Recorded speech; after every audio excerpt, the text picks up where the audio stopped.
with So Extra with the Gregs. Thanks for tuning in and watching our channel. This is our second video, and we decided to do a video of our fourth child, which is London Rain, and she has Down syndrome.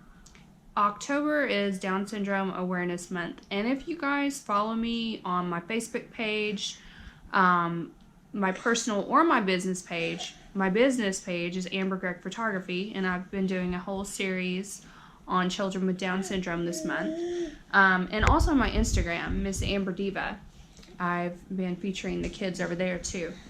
But I've been sharing a lot of facts about Down syndrome, and a lot of you guys have a lot of questions about Down syndrome and have a lot of questions about London. Now, she just turned 2, so we're kind of fresh and new into this. So we are still learning. I don't feel like we're the end-all, be-all, know-all of Down syndrome. But, you know, we hit the ground running with it, and we've learned a whole lot. So I just wanted to talk to you guys about her therapy. She does physical therapy. She does it twice a month at a therapy place here in town.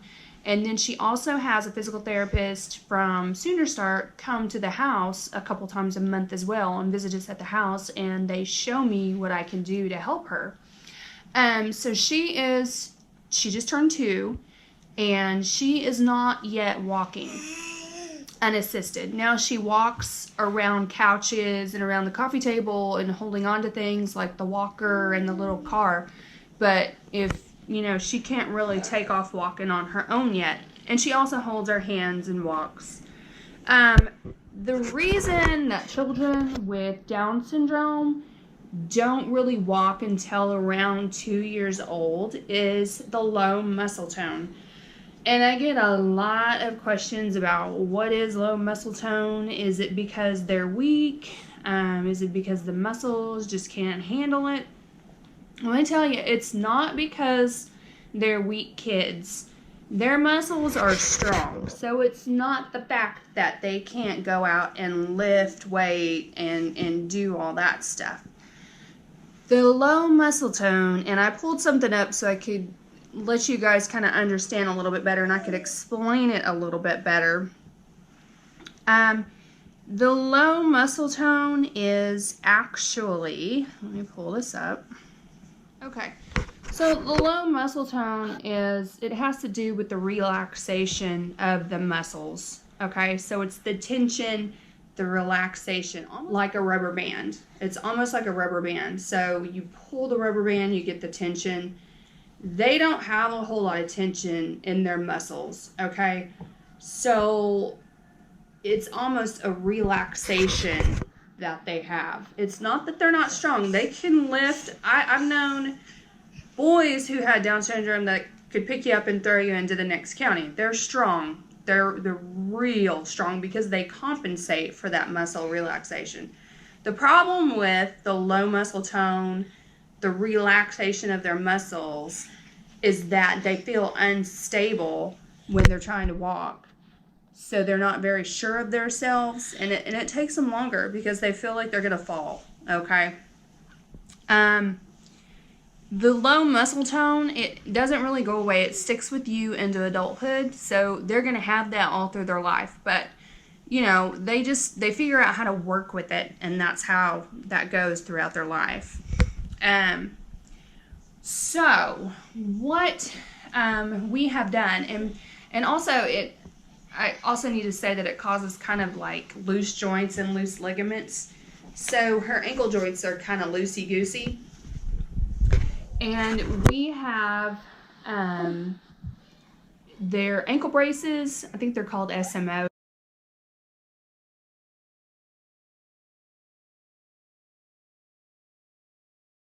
I have to look at the exact wording of it. But they go into her shoe and help support that ankle. So she's got support there, and then she goes to physical therapy, and they help her with the walking. And you'll see the video of her in the kid walker, and then the physical therapist helps her walk. The really cool thing, they also have that swing at the physical therapy place, and I film that too. And so she holds on to that, and it helps her core. It helps her a little bit like stabilize herself so she can build up those core muscles. So they're helping her build up those muscles, and they're helping her get stronger. And that's her. She's trying to talk. But the low muscle tone affects their whole entire body. So kids with Down syndrome will have problems with speech. And it's because of the low muscle tone in the jaw. A lot of them will have trouble eating because of the tongue. They can't really control that tongue. So that's a problem too. And just some other things. But the low muscle tone, I mean, it can affect any part of the body. So, and you know, when she was a baby, she had breathing trouble, and that was part of it. So you might notice, if you know a lot of people with Down syndrome, that the chest, they have problems with colds and sinus infections. And I have some friends in the hospital right now because they can't get the chest stuff out. They're not it's too weak right there for it to get up. So they've contracted pneumonia and bronchitis, and they're in the hospital right now. So that type of stuff happens with low muscle tone. So it can affect a lot. But with the walking, they just kind of have to learn to stabilize themselves and compensate for that, or relax muscle. And the physical therapists help them to do that. Let me just give you guys a little crash course on Down syndrome. If you don't know, you may think you know, or you may know. I don't know. I thought that I knew before I had her, but I really didn't know a whole lot. Down syndrome is a triple copy of the 21st chromosome. Normally you will have 46 chromosomes. People with Down syndrome have 47, and then they have that extra copy of the 21st. The 21st chromosome has about between 300 and 400 genes in that chromosome. So that chromosome in particular, number 21, she's messing up the Kleenex box. Oh my goodness, London rain. Where's Teddy?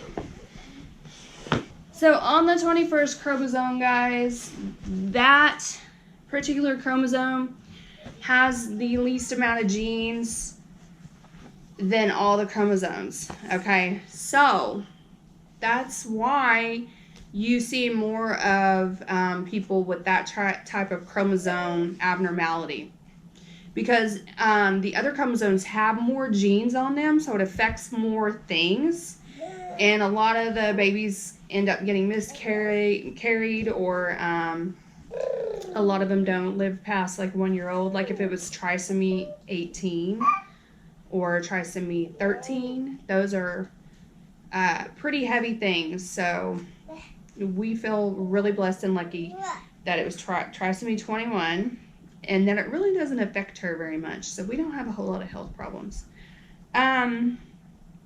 So yeah, the 300 to 400 genes on that 21st chromosome, there's just certain things that it can affect, and certain things, and it may affect them negatively, it may affect them positively. Like happiness is on that is one of the genes in that.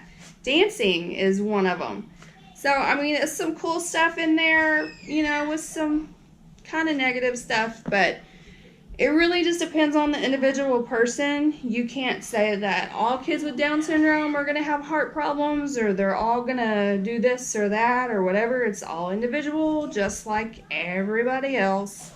So you just kind of got to wait and see how it's going to turn out. So she has been going to physical therapy probably, I think she started going when she was 2 months old. They came to the house and they started helping her hold her head up. They helped her roll over. Then it went to sitting, then it went to crawling, and now we're at walking. They think she's probably going to start walking like in the next couple months or so. all my kids walked at different ages. Our firstborn walked before he was 1 year old. So I think he was 10 months when he started walking. And then the next one was a little bit later. Then the next one was a little bit later than that. And now we're to the fourth, and she just turned 2 and she's not yet walking. But really, it's not that big of a deal. We're not freaking out about it. I know she's going to walk. I probably would carry her to a lot of places anyway because, I don't know, I just didn't let the kids run and roam in parking lots and stores and stuff. Okay guys, now check out this video montage of London's day at physical therapy. And if you have any questions about physical therapy or about Down syndrome, just drop them below, and be sure to hit subscribe. You can always email us with your questions at soextrawiththegregs@gmail.com, and don't forget to follow me on Instagram. I'm Miss Amber Diva on Instagram. Thanks, guys.